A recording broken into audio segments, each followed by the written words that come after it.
guys, welcome back to my channel. Today I thought it would be fun to talk about my little wrap-ups of what I read in October. I read like 9.5 books this summer, or October. I say half because I kind of gave up halfway on one of the books. I can't not finish a book. It will just take me a long time to do that. And that was the case with one of the books that I actually did finish this October. Yeah, so I'll discuss the 9 books that I did read, and then at the end I'll discuss the half book that I have not finished. So let's start off with the last one that I read. It's The Very Secret Society of Irregular Witches. I thought this book was so cute. It just feels like a big, warm, fuzzy fall hug. The main character, Mika Moon, she's a witch in Britain, and there's only a few witches that come together for every 3rd month on the 3rd week or something like that. They come together and they talk potions and spells and what's happening in each other's lives. And the powerful witch, like the leader, doesn't like having witches come together for long periods of time. She doesn't want to draw too much magic from one another, so that's why they only meet like every 3 months. But Mika has like her own YouTube channel and pretends she's a witch even though she actually is a witch. This main guy sees her videos, knows that she's a witch just by her like essence, and was like, we need her. So they ask her to tutor these 3 young witches. They're like 7, 8, and like 10 years old, and they are adopted. There's this thing that in witch community in this book, that once a witch gives birth to a child, that mother dies, and so the newborn witch baby is an orphan.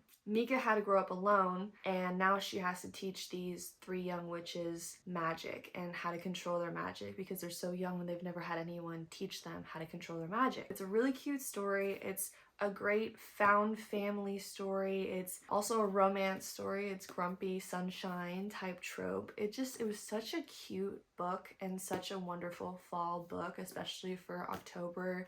Just the witchy vibe, but it was just a comforting hug. Like there's no other way to describe it. Like it's so beautiful and just makes me so happy. So I believe I rated this book 4 stars. I believe I rated this book 4 stars, but I love this book. It's so good. This next book that I finished, I think took me about 2 months to finish, and I don't know why. I like the end half of the book, but the first half I just could not wrap my head around. It's Yours Truly by Abby Jimenez. I don't even know, like my thoughts are so all over the place with this book because I don't want to say I hated, but I very much did not like the first half of this book. Once the half mark was done, I really liked this book, but it's so hard because one of my least favorite tropes is the miscommunication trope, and that is the whole point of this book. It's a dual point of view book. There's these 2 doctors who work at the same hospital. This one wants to be like the head chief of the hospital.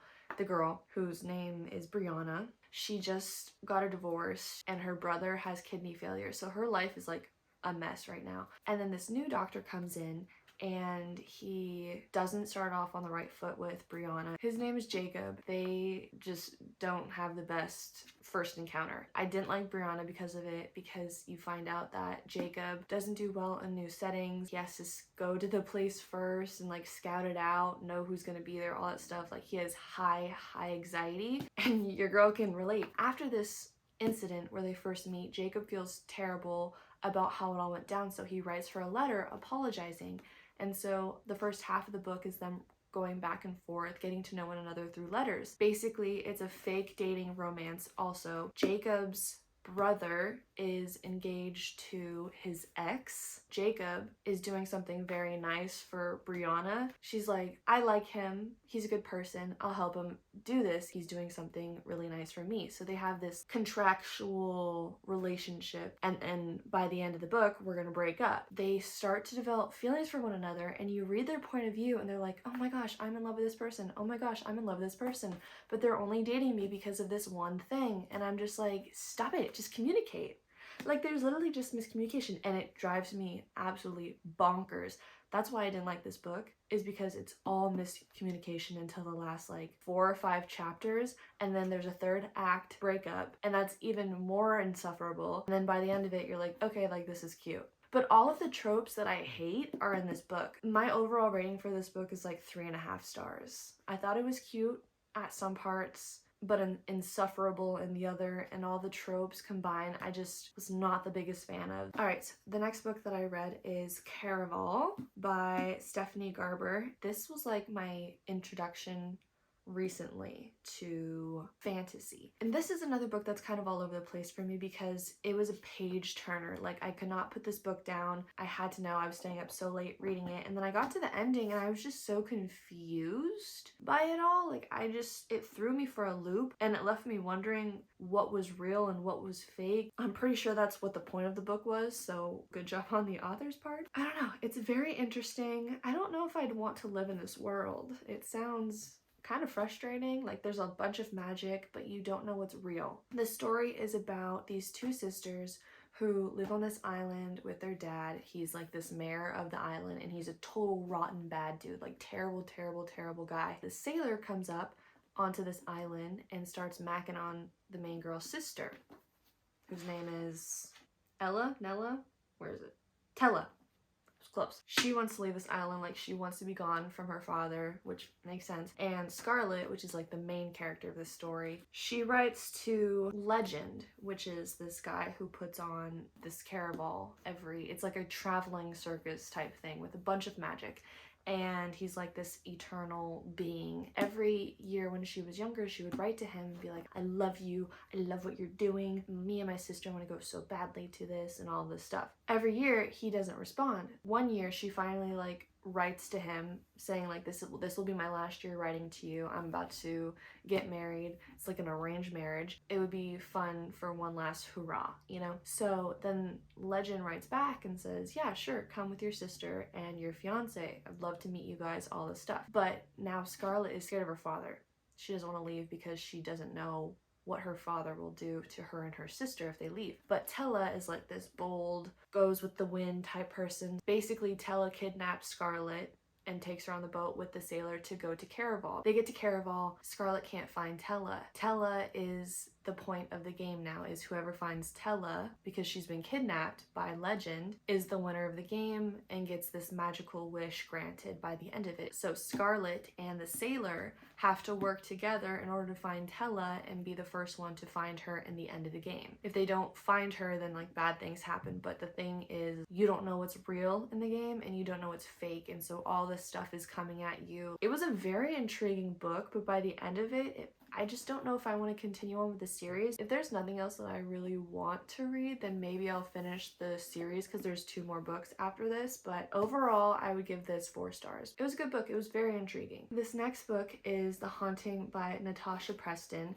This is the second book that I've read of hers. This story is about Penny. She is forced to break up with her ex Nash because it's like it happened off the pages, but you hear it in the book, obviously. Nash's dad is a serial killer in this town and was arrested for killing a bunch of teenagers. Rightfully, Penny's parents was like, hey, you shouldn't see Nash anymore.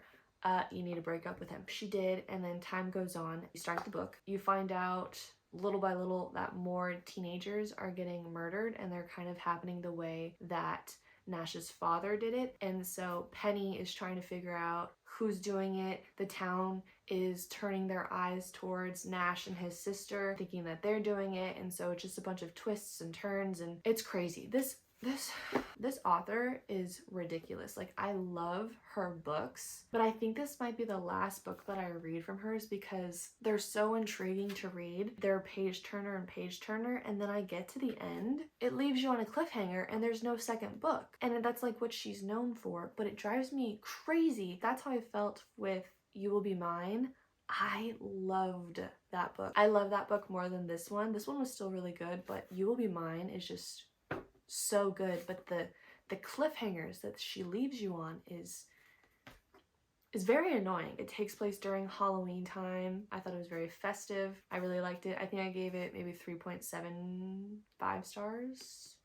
Alright, so this next book I am obsessed with. When I first read the back of it, it sounded exactly like the back of a book that I hated. I'm glad I read it because I 5-starred this book. It's one of those books that you 5-star because of the comfort and the love that it gives you. That's The Dead Romantics by Ashley Poston. And I love this book so much. It literally made me cry. Florence is a ghostwriter for this really prominent romance author. She goes in to meet her new publisher, I think. New editor. He's this really tall, really handsome man. She has a meeting with him, all this stuff. She gets a call and she finds out that her dad has passed away. And so she has to go back to, I think, like North Carolina. So she's having this feelings drawn up when she goes back home, and she runs into her new editor and she's like, what the heck are you doing at my house? But you find out Florence and her father had this gift of seeing ghosts. They can see dead people. And you find out that her new editor, her new handsome, awesome,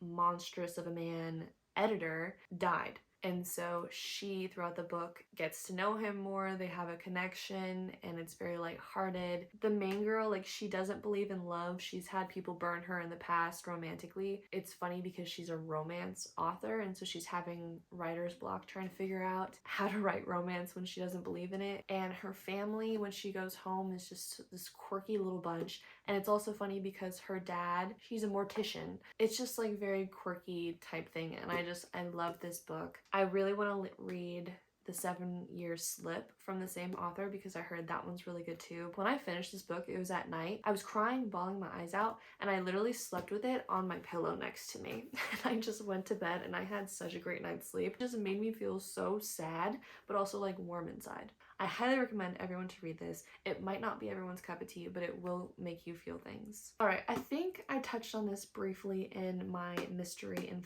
thriller wrap up, but I did read this on October 1st, so I'm just gonna really fast talk about this. It's Home Before Dark by Riley Sager. This is my first book that I read from hers. This main girl, Maggie, she's an only child. She lived at this very Victorian old home with her parents. She was like 5, I think. I'm not really sure, but she was really young. After 3 weeks of living in this house, they flee the house in the middle of the night and like never come back. 25 years later, Maggie's grown up. She's an architect or some type of interior renovator. Her dad passes away, and in his will, he leaves the house to her, and she's so confused because she's like, Dad told me to never go back there. Mom doesn't want me to go back there, but they're not telling me why we left the house. The dad had wrote a book about all of their adventures and like the creepy stuff that went on during the time they lived at the house, and she doesn't believe any of that is true because she can't remember it, and her parents won't tell her the truth. So she's like, obviously they're lying if they're not going to tell me the truth about it. She goes back to the house. She tries to renovate it and spruce it up a little bit to sell it. And while she's there, she's slowly remembering things from when she was younger. Things that were in her father's book that she didn't believe before are starting to make sense. And so she's trying to figure out whether or not her dad was lying about it all or if he was telling the truth. It definitely gives Haunting of Hill House, the TV show. That's what I felt like I was reading when I was reading this book. So I think I gave this book like 4 stars. I don't know. I don't really remember. I remember some parts, but overall, honestly, if I rated it 4 stars before, I'll probably rate it 3.5. The next 2 books that I'm going to be talking about, I'm very excited for. I'm going to talk about them together because it's a series. That is the Haunting Adeline series by H.D. Carlton. This made me feel many things. This was my first ever dark romance that I have read. I didn't know what I was getting myself into. I don't know why I decided to start with this series out of all of the other series, but we're here. I was so deeply confused and disturbed of like what exactly this book was. Under important notes, it talks about all of the bad stuff, all the trigger warnings that are in this book. And then literally the last line says, your mental health matters. So I was like, what the heck am I getting into? I honestly didn't know anything about this book. All I know that it was like cat and mouse duet and it had to do with a stalker. And I was like, okay. I think I went through like all of the stages of fear, if there are many stages of fear, and sorrow and love. So many emotions were drawn up because of this first book. And then I got to the second book. The first book ends on a cliffhanger. So you're like, okay, let's get into it. You read it? Important warning. Boom. All of these trigger warnings. Even more trigger warnings in the first book. And I was like, oh my god. what is this? And then you go and you read to the next page and it says part 1. And then you go to part 2 and it's makes sense. But okay, sorry, that's my thoughts when it comes to the series as a whole. But the first book is about Adeline. She is a well-known author. Then you have the male main character who is Zaid, and he is this hacker who takes down sex trafficking rings and terminates people, bad people that are a part of that. He's like this super smart, computer skilled dude, mercenary guy who's 6'6". I just have to add that in there. He's 6'6". He walks past this bookstore out of pure convenience, sees Addie's picture and was like, I want her. She's just so intriguing. I love her. I need her.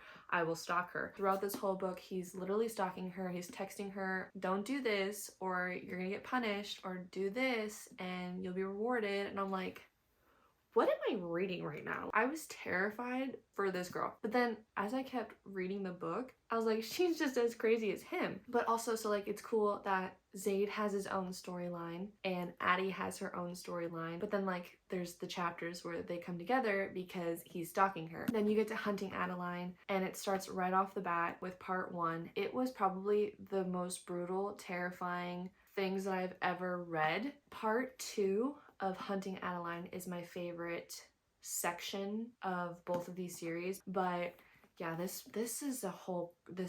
is crazy. Highly recommend reading the trigger warnings and reading what the story is about, because I didn't do that before and I was very confused on what I was getting myself into. I definitely threw this book once or twice because it terrified me. I read this book and I was like, I hate this book. This is terrifying. Why would anyone like this book? And then you kind of simmer on it and it just can't leave your head. And then you read the second book and then you're changed forever. Zaid is just such a quotable character and he says the most heartfelt things, but he does the most horrendous things also, so it's very conflicting. I think overall I give it like a 4. The last book that I finished is probably, well, not probably, it's most definitely my least favorite out of all of the books that I read, and that is How to Sell a Haunted House by Grady Hendrix. I was really disappointed in this book. It sounded very interesting. It takes place in Charleston. It sucked.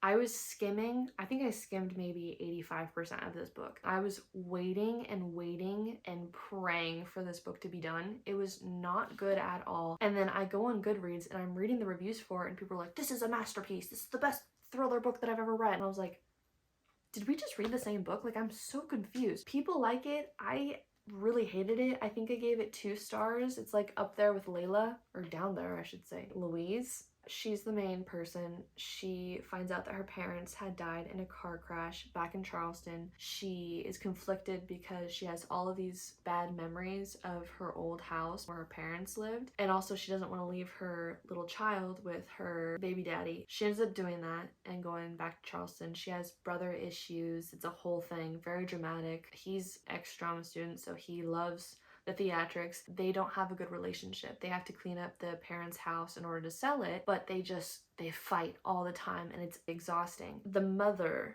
of the children, she has this weird puppet obsession. Tons of dolls all around the house. Things start to move. TV remote that she left somewhere is actually somewhere else. Like, it was giving like a Goosebumps episode, and not a good one. I think they were trying to do a mixture of Annabelle meets Slappy. Again, a lot of people like this. I don't even know. And then the last book that I'm going to talk about, which I haven't finished yet, but I will get to it. But I wanted to include it into this video because technically I was reading it during October, but it's The Haunting of Hill House by Shirley Jackson. And you know, it's short, so I thought I was gonna get through it pretty quickly, but I soon realized that it's nothing like the TV show. I really liked Haunting of Hill House TV show. It's so creepy and scary, but not in like a jump scare kind of way, but in just like a great storytelling TV show. But it's also sad because it makes you feel things other than fear. That's not this at all. It's not a family. It's individual storylines with individual people who are not related. I need to like trick my mind into thinking that it's not Haunting of Hill House, the TV show. Like, it says inspiration for the Netflix series. I'm definitely less than halfway done with with it. I will finish it because I can't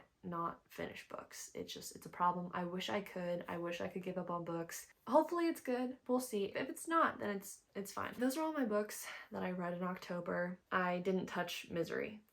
I'm gonna be completely honest. I did not touch that book once. Let me know what you think of the books that I discussed, if you liked them, if you didn't like them. Officially, spooky season is coming to an end and it's very sad, but you know, I guess I gotta think of Christmas now. I am a book girly, so I will be talking about books a lot more. I do love reading the books. If you like these videos, come back, watch some more videos, hang out, let's create a book community. I'll enjoy that. So let's hang out, let's vibe out. Okay, it's gonna be fun. I hope you have a great day.